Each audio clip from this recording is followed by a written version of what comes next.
Hello, everyone, and good evening, and thanks for being a part of the program this Wednesday, February the 4th, which was the third day scheduled for testimony in the case of John Montgomery versus Charles Doc Hardin and the Magoffin County Board of Elections, a bench trial being heard before the Honorable Judge John David Preston here in Magoffin County.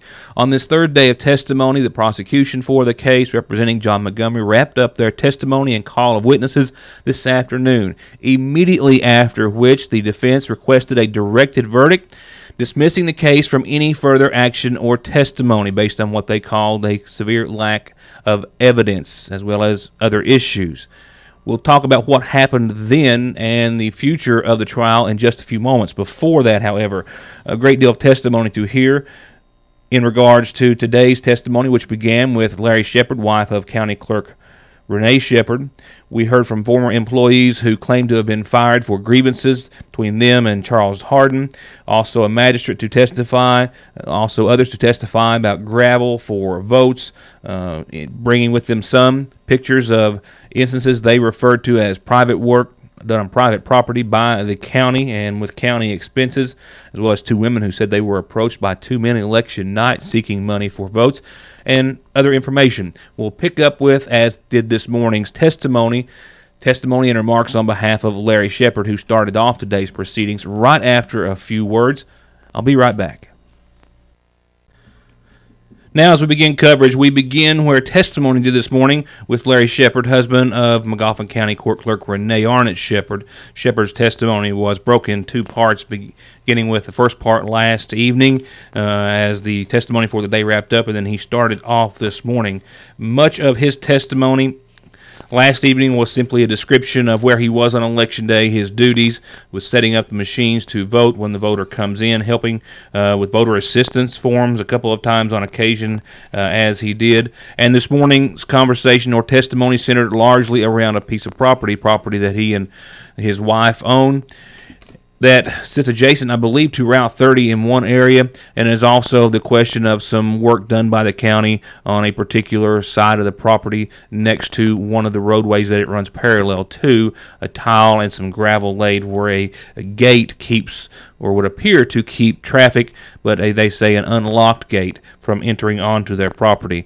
Is also the property that houses a cemetery, he says, that stays in use as recently as this year, that being apparently the reason they claim for any work that may have been done to that county road. That someone had been buried how recently? Sometime in 14, this lady here passed away. Okay, so this is the cemetery you were referring to a bit up the hill from your house. Yes, sir. If we could go back to 14.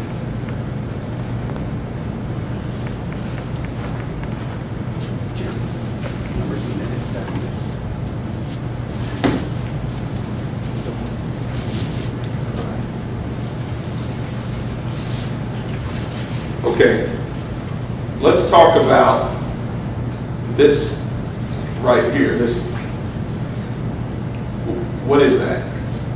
That is the road to my property. Okay, and my understanding is that it splits at some point. Tell me where. Somewhere in this area to the cemetery, and the house road goes down here. Okay, so if you could follow the cemetery road, would go like right here. Yes, sir. And then your road comes here, and then it splits off about there. Yes, sir. Has that road been there? How long has that, the split, the one that goes to your house, how long has that been there? Since we own the property 3 or 4 years, I'm not sure. Is it gravel? Yes, sir. Did the county gravel for you? No, sir. Who did? I did. Did you pay for it? Yes, sir. How long ago? The last load I got's been approximately 2 or longer years. So it has not been re-gravelled for more than 2 years? No, sir. The Shepard's property would come back up in further discussion, not in relation to the gravel on the road to the cemetery or elsewhere or the tile, but concerning a walking bridge that was supposedly the subject of some county work. We'll get to that in just a few moments. The next person called on behalf of the prosecution for Montgomery was a Stephanie Cottle, a voter in Flat Fork. voting assistance has been greatly discussed in this particular trial, as we've already covered for the past 2 days of testimony. Cottle testifying that on the day of the election, she went to North Magoffin Elementary to vote, but her name was not found on the books. It was after that time that she was told to go to the Flat Fork precinct, where she was also not discovered on the books, but was allowed to register to vote. She also testified that while there, on more than one occasion, one of the precinct workers continued to ask her if she needed their assistance to vote, and she thought that was unusual. You fill out a form? Yeah, yes I did. Did you notice anything unusual while you were down there? No, not really. I filled out the form, I took it out, went to go vote. They asked me if I needed help voting. I said no. So I continued and walked over to the booth, and then person standing over there before he walked away, and he asked me again if I needed vote. I said no. And that was it. Were you surprised that people asked you if you needed help voting? Yeah. Why? I thought it was odd because they asked us. She was sitting over here, and then he was back there, and he asked me again. It was really odd. They asked me if I needed to vote. He said she. Do you know who she was?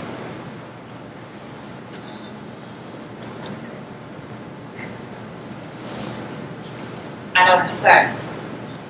Where's her son? Isaac. Jeff Isaac. That's her son. I can't think of her name.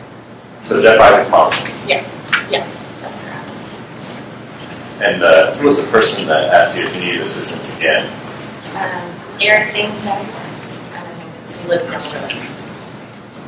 Have you ever been asked if you needed assistance before? No, never. How many elections have you voted in? Everyone.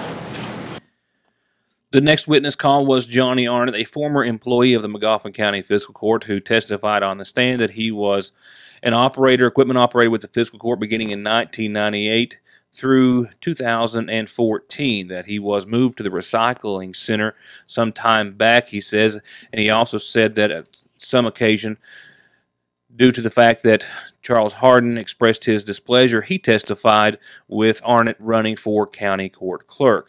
He also testified on the stand that all instructions that he was aware of came from the judge directly to the road foreman or employees, and that all the projects that they would take on as far as work done in the county had to be okayed or approved through Hardin.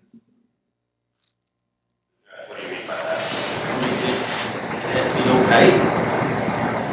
Did he ever tell you to do anything? Yes.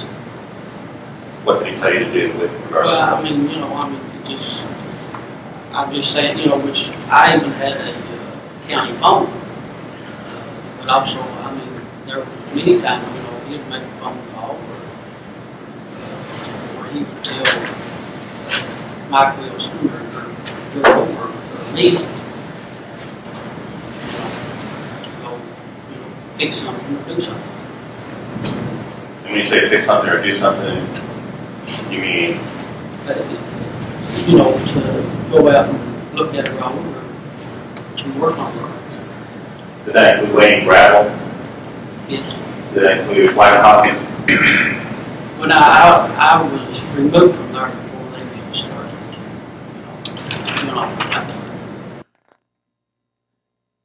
To take the stand next, another former county employee, a Tyler Whitley, whose testimony indicated that he was an employee of the Magoffin County Fiscal Court in the road and recycling departments for about a year, from January of 2014 through January of 2015.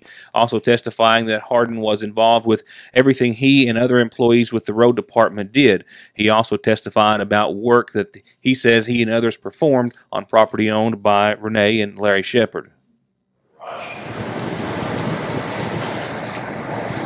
Angry. A little frustrated. Why do you say that?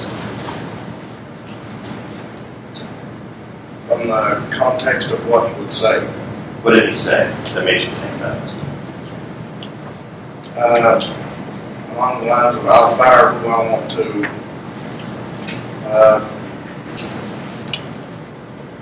Stand up. I'd like to have foundation. When, where, circumstances. This is just Foundation. I understand, Your Honor. When was this conversation? When was the first conversation you can remember with regards to Dr. Harding coming to the garage? After the primary election. Any specific month? I can't recall a specific month. Was it early in the summer? Just starting to turn the come. Okay. And where was this meeting specifically? We got to garage. Okay. Describe to me what was said at that meeting. What did he say to make you feel like the thing? Stormed through the door, just completely angry, saying he'd fired what he wanted to, do what he wanted to. Never lost a court case. Spend the amount of money to see it win. Do you remember any other meetings? Or any other times when Dr. Harding came to the garage? Not the garage, no. How about out on the field? When was that meeting?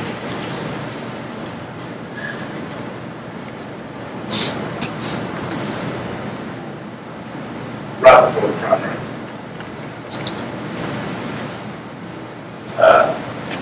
And we're talking about the primary, we're talking about the 2014 general election? Yes. Or primary election. And what was going on with that meeting?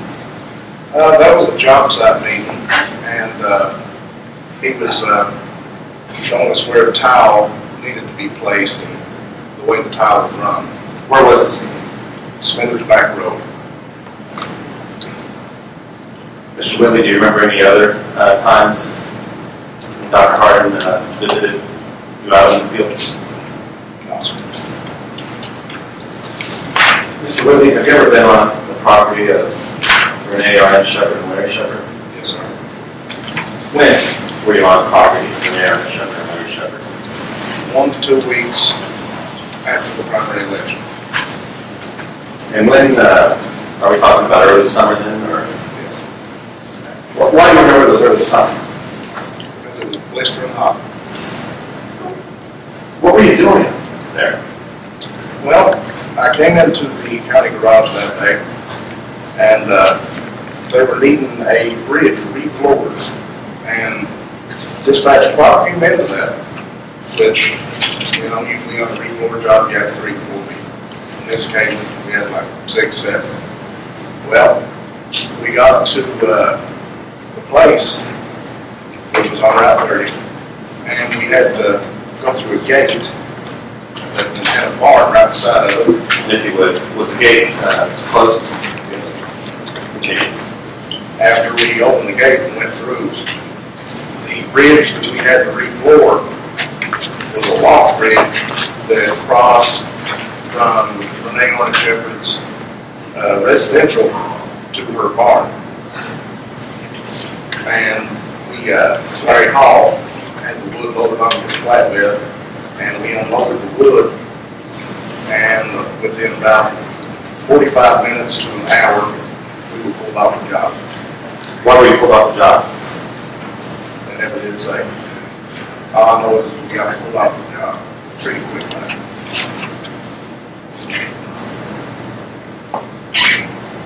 Did you go back? After a couple of days, yes. Why did you go back? Because before we got pulled off the bridge, we had already had so many of the boards pulled off to refloor, and we never really put them back on. And they sent me and another gentleman over to put the boards back in place. Who was that gentleman? Jeffrey Hickman. Art? Yes, sir. In fact, one time you disappeared and never came back, didn't you? When was this? Sometime during this employment, did you walk off the job and didn't come back? No, sir. And one time you got playing a guitar on the job, didn't you? Got what? Got caught playing a guitar on the job? Yes. Okay. And that was during work hours? Yes. And you knew you weren't supposed to do that? No. You didn't know you weren't supposed to be playing a guitar during work hours? No, sir. And I believe you indicate your immediate supervisor was Gerald Sager and Larry Hall. At the time in which I got caught playing the guitar, I was in the recycling center. Okay. But you were supposed to be working. Yes, sir. Following that testimony was that of Magistrate Bucklemaster, who was asked to refer to some minutes of a prior meeting concerning $2.9 million of blacktop purchased by Magoffin County, as well as how roads were brought into the county road system.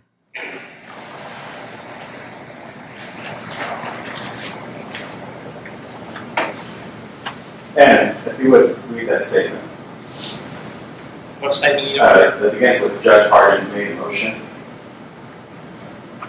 Judge Hart made a motion to pay the monthly laptop bond payment. The first one right before. Before it, Yeah. Judge Hart made a motion to pay the laptop payment to handle the amount of $2,980,904.81. Was seconded by Gregory Reisner. All voted yea. Does the amount concern you as a magistrate?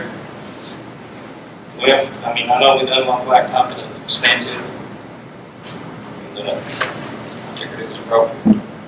If you would. Lemaster also testified that it was always an oral motion made on behalf of the judge executive in meetings to adopt a said list of roads into the county road system, which would either possibly receive gravel or more than likely blacktop in this particular case, and that magistrates had no prior understanding or knowledge of that list. It was just something that would be done in the meeting and brought before them the day of. And following Magistrate Lemaster's testimony was that of Nathaniel Reisner, who said under oath he was a resident of Punchin off of Middle Fork. He testified on the stand to receiving a load of gravel. Nathaniel Quinn Reisner. Mr. Reisner, where do you live? Middle Fork. Middle Fork? What was that address again? Punchin. Middle Fork. Okay. Mr. Reisner, did you receive gravel in the last year? Yes. When did you receive it? Back in the summertime. Summertime of what? 2014. Do you remember a month or anything? No. What happened? How did you receive it? Well, I had a buddy to ask me if I needed a load of gravel. I said, yeah. So, it's about a week later, I got a load of gravel. How did you get it in the morning? Were you surprised by it? It was in the mornings, but he called me and told me, he said, it's coming And where was this gravel placed? on my drive lane. How much gravel was it? It wasn't much, it wasn't a whole lot.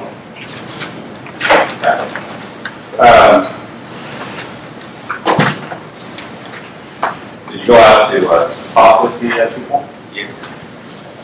Did you identify them? No.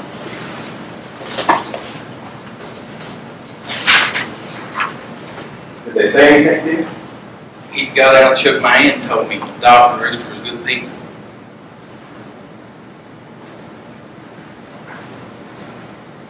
That mean anything to you? No.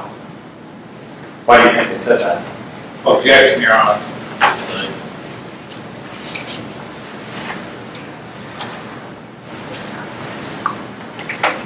Were you able to tell what type of truck it was? It was a dump truck. It was a personal truck. Did your and who told you, who asked you if you wanted gravel? Scotty McCarty. And I believe, and certainly you're right to do so, you were an active John Montgomery supporter. Yes. Okay. And I believe in the primary you were for Mr. H.B. Arnett. Yes, sir. And Mr. Arnett ran against Dr. Hurt. Yes. Thank you, sir. The next witness to testify brought with him photographs that he claimed to have taken late October, claiming private work or work done on private property on behalf of Magoffin County Road Department employees. We'll pick up that testimony after a few reminders about who allows us to be in your homes each and every weeknight. Be sure and let them know you're watching, and I'll be right back. In resuming our trial coverage, Michael Wayne Helton of Dodson Branch testified to what he said were improvements on private property done by the county at several residences in the area he lives, beginning with a neighbor by the name of Howes next door. You know which way he leans politically? Not really, no, sir. Have you ever witnessed Mr. Howes receiving improvements to his property within the last year? Yes, sir. What type of improvements? He got a load of gravel on October the 20th. October 21st, he got tile put through his yard. Any blacktop? No, House seats? no. Now, who performed this work? The county road department. How do you know it's the county road department? Because the equipment had a county department on the side of it. When you say that, Just had the signs up and said, got county road department on the side of the truck. you speak to any of the county workers? No, sir. Take any pictures? Yes, sir. Helton also testified that he saw and took pictures of other work he said done on private property, allegedly by county employees with county equipment. Mr. Howes, I believe you were talking about, thank you, I'm sorry. Mr. Howes, I believe you were talking about Mr. Perkins and something you had noticed following the laying of this gravel. Yes. A couple days after the gravel was laid and the tile work done, he put some Dr. Hart signs up down from there also, up on the bank. On this property? Yes, sir. Have you ever had any signs on there before? No, sir. What about during the primary? No, sir. Operating that machine? I think Larry Hall was operating the backhoe that day. Who is Larry Hall? He's a county employee. Is he a county employee with the road department? Yes, sir. No sufficient time. No, sir. What day was this? That was October 20th. So this is in relation to the gravel. Yes, sir. And where precisely was this gravel being laid? He's laid there where her car's parked down there in the driveway. And I'm looking at this picture, I see a little black, it's like a little pavement or path going away from that driveway, or going away from the gravel. Come facing us at the walkway. Where does that walkway lead to? Leads to her door, to her house. How did you know that other people in your neighborhood on the county road received gravel on their driveways?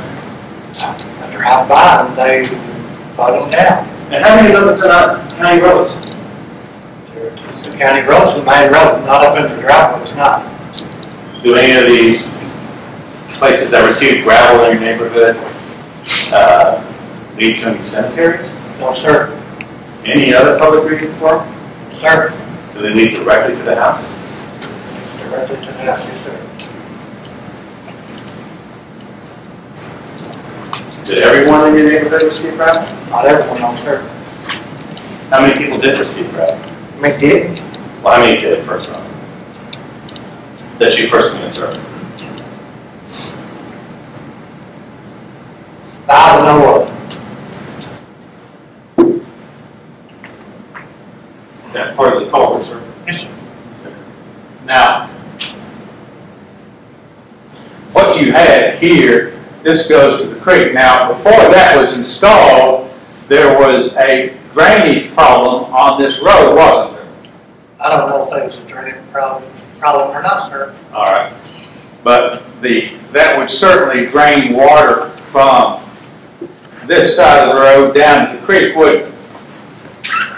Appears to be. And this is a county road. And you would have problems with water overflowing that road. Isn't that correct? You'd have a problem with drainage, it shouldn't overflow. Yeah, well, you'd have drainage problems.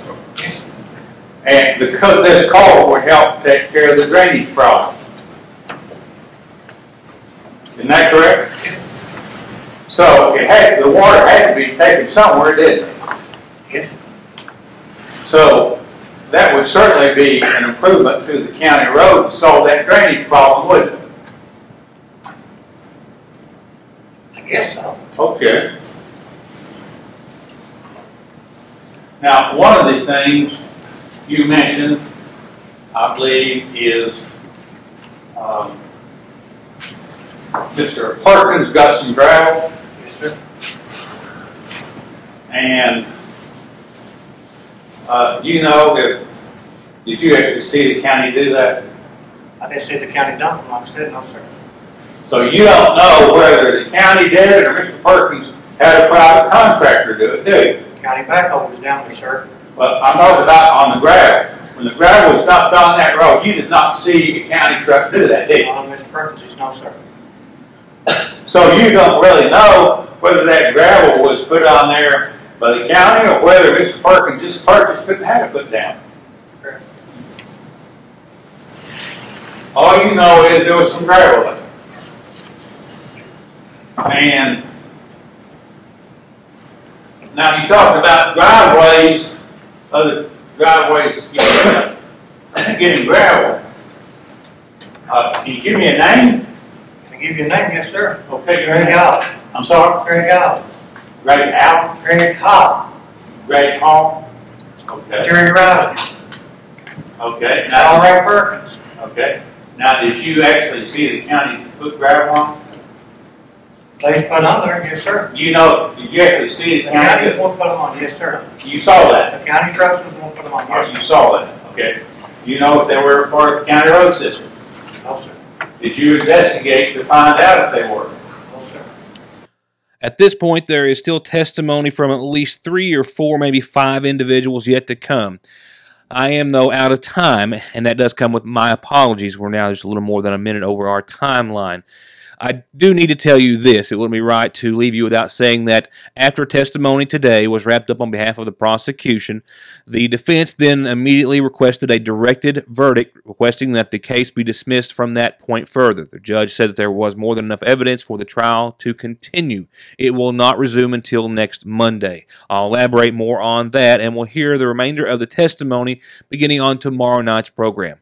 Once again, I wish to thank you for being a part of the program. We'll also be including some other reports and some other information that we've had to forego for the last 3 days for in-depth coverage of this trial. But we hope you'll understand, and we hope that you'll join us back here tomorrow night for more of Your News Today.